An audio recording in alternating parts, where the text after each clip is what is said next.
अदीब ने ये धमकी दी है, बिल पास हुआ तो नतीजे दिखा देंगे। अब इसका क्या मतलब है? बिल पास हुआ, जो शहजाद अभी कह रहे थे, बिल पास हुआ तो नतीजे दिखाएंगे, ये कह रहे मोहम्मद अदीब। वो कह रहे AIMCR के अध्यक्ष है मोहम्मद अदीब। जरा एक बार जरा सुन लीजिए वारिस साहब, ये सुनकर फिर जवाब दीजिएगा। आपने अभी मुझसे पूछा था धमकी कौन दे रहा है, सुनिए जरा।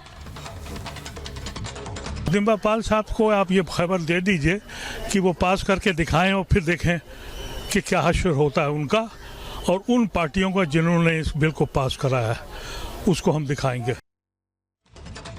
क्या हश्र होता है उनका क्लियर कट धमकी है, इससे ज्यादा साफ धमकी की आवश्यकता क्या है? और वारिस भाई, कुरान पाक में कहाँ वक्फ मेंशन है वो छोड़ दीजिए, पर बताइए ताजमहल भी वक्फ हो गया क्या?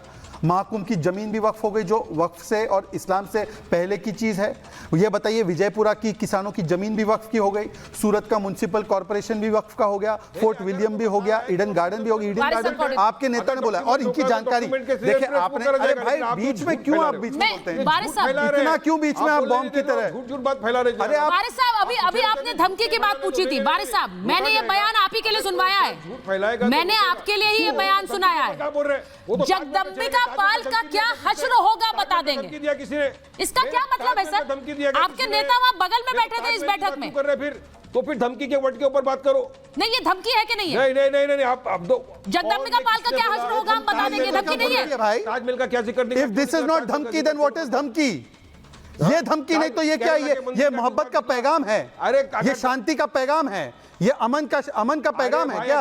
ये क्या बोले जा रहे भाई? रास्ते पे उतर सर तन से जुदा इज नॉट धमकी, तो क्या है गलत? हश्र दिखा देंगे तुमको इज नॉट धमकी, तो क्या धमकी क्या है? तो क्या गलत है बताओ मेरे को। इसमें कोई गलत नहीं है। एक मिनट वारिस साहब को, तुमको हश्र दिखा देंगे और देश के गद्दारों को देश धमकी उसको बोलते हैं। देश के गद्दारों को बोलना तुम्हारा हाल करेंगे, मस्जिद में घुस के मुसलमानों को मारेंगे, पार्लियामेंटियन को बोलना तुम्हें हश्र दिखा देंगे, धमकी नहीं है। ये गजबे है, गजबा है ये तो एकदम अलग ही लॉजिक। मैं आपके लिए, मैं वारिस साहब, मैं आपके लिए सिर्फ आपके लिए वारिस साहब, भाटी जी बैठे हुए हैं, मैं जरा उनसे पूछ लेती हूँ इस लहजे को क्या कहा जाता है। जगदम्बिका पाल को बता देंगे, हश्र बता देंगे, भाटी जी कह रहे हैं हश्र बता देंगे अगर ये बिल पास करके तो दिखाओ।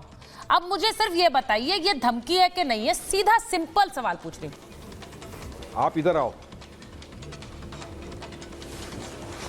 नहीं देखिए, बात आपने कहा सिंपल और सीधा सवाल पूछ रही हूँ, तो बहुत ही सिंपल और सीधा जवाब है कि भारतीय जनता पार्टी के नेतृत्व वाली केंद्र सरकार एक बिल लाना चाहती है वक्फ संशोधन का, जो कि मुस्लिम समाज से संबंधित है। हाँ। और मुस्लिम समाज को सरकार की नीयत पर विश्वास नहीं है। मुस्लिम समाज को लगता है कि ये हमारे निजी मामलों में हस्तक्षेप करना चाहते हैं, हमारी प्रॉपर्टी हड़पना चाहते हैं, वक्फ में अपनी घुसपैठ करना चाहते हैं। तो लोकतंत्र का तकाजा ये है कि अल्पसंख्यक समाज को अगर विश्वास नहीं है तो उसको डिले कर दिया जाए, और इसके लिए जेपीसी भी बनी। जेपीसी ने 44 संशोधन सुधारे, सरकार उन्हें मान नहीं रही, सरकार जिद पे अड़ी हुई है, तानाशाही पे अड़ी हुई है, बिल लाने पे अड़ी हुई है। अब आपने सुचरिता जी कहा अपने वक्तव्य में कि संवैधानिक तरीके से बिल लाया जा रहा है, तो विरोध भी तो संवैधानिक तरीके से किया जा रहा है। ये भी तो देश की जनता का, देश के नागरिकों का हक है। संविधान हमें हक देता है विरोध प्रदर्शन करने का, सड़कों पे नारे लगाने का। सर मैंने आपकी बात मान ली। जो आप जिसे धमकी कह रही हैं उसमें ये कहा गया है। सर मैंने आपकी बात मान ली, मैं तो जानती हूँ कि आप सीधे खरी खरी बोलते हैं, इसीलिए तो आपसे पूछा, क्योंकि वारिस साहब इसे धमकी नहीं मान रहे हैं शायद। लेकिन मैं आपसे पूछूंगी कि देश के सांसद को ये कहना कि पास करके तो दिखाओ तो बता देंगे हश्र क्या होता है, ये धमकी नहीं है क्या? भाटी जी को ये धमकी नहीं लग रही? नहीं, ये बिल्कुल आंदोलन की आम भाषा होती है कि अगर सरकार ने हमारी मांग नहीं मानी। बहुत बढ़िया है सर। सर देखिए, मैं आपसे सहमत नहीं हूँ भाटी जी। भाटी जी अक्सर आपसे सहमत होती हूँ कई बातों पर, ये आपको आम भाषा लग रही है आंदोलन की। वाह वाह, और वारिस साहब हंस रहे हैं।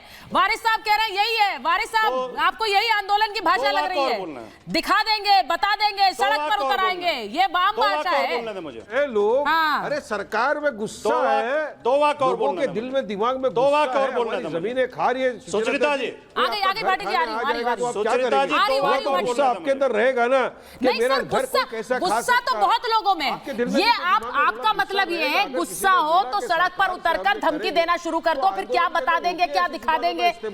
Sir this is not done. इस समय आप संविधान भूल जाते हैं, इस समय आप देश का कॉन्स्टिट्यूशन भूल जाते हैं, अपने कन्वीनियंस से संविधान को उठा लेते हैं। कामयाब प्रोटेस्ट को किस तरह से बेकामयाबी का रंग देना ये आप कर रहे हो। कामयाब प्रोटेस्ट है रहा पूरी तरह से, तो आपको मिल गया बस एक पॉइंट, धमकी दिया। अरे नहीं, धमकी वार्निंग ये तो सब बीजेपी का काम है ना। ये करेंगे तो देश में तो पाकिस्तान भेज देंगे, मस्जिद में घुस के मारेंगे, एक धक्का और दो देश के गद्दारों को, ये सब धमकी बोला जाता है सुचेता जी। ठीक है, ये धमकी है। अपना हक मांगना, संवैधानिक तौर से प्रोटेस्ट करने को धमकी नहीं। नो सर, वारिस साहब, ये संवैधानिक तरीके से प्रोटेस्ट जरूर हो सकता है, लेकिन धमकी होती है। मैं इस पर, मुझे नहीं लगता कि इस पे कोई भी, और मैं तो हैरान हूं आज भाटी जी भी आपके समर्थन में है कि धमकी नहीं है, आम भाषा है, ये आंदोलन की आम भाषा है सर। ऐसी आम भाषा हर कोई इस्तेमाल करेगा तो सब लोग सड़क पर उतरकर ऐसी तैसी करने की बात करने लगेंगे, फिर तो ये आम भाषा है सर। फिर तो धमकी से हमें किसी को डरना नहीं चाहिए भाटी जी। मैं इस पर मुझे नहीं लगता कोई दो राय है। कंप्लीट करिए भाटी जी, फिर मैं फैज साहब के पास जाऊंगी। कृपया केवल 30 सेकंड। हाँ बोलिए फैज साहब, में न टोकें। देखिए, हम पत्रकारिता का जब इतिहास पढ़ते हैं तो पत्रकार हमेशा जन आंदोलन के समर्थन में रहा है, और जो बड़े बड़े पत्रकार जो पत्रकारिता में आदर्श माने जाते हैं वे सब आंदोलनकारी थे, उन्होंने खुद आंदोलन किए।